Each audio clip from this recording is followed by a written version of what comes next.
तुझे पिरियड इतके अनियमित आहेत, तर तुला थोड्याशा तपासण्या करायला लागतील. कारण काय असतं, अनेक कारणं आहेत पिरियड इरेग्युलर व्हायची.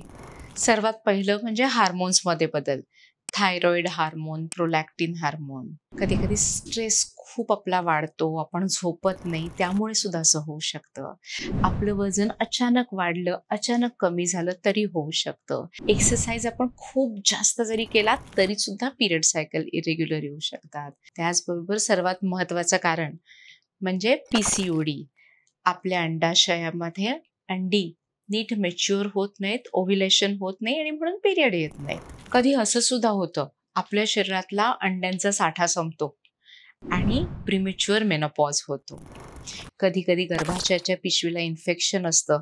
त्यावेळेला पिरियड फार लवकर-लवकर येतात. म्हणजे महिन्यातून 2दा-3दा सुद्धा पिरियड येऊ शकतात. कधी काही औषधं असतात, त्याच्यामुळे सुद्धा पिरियड सायकल इरेग्युलर होतात.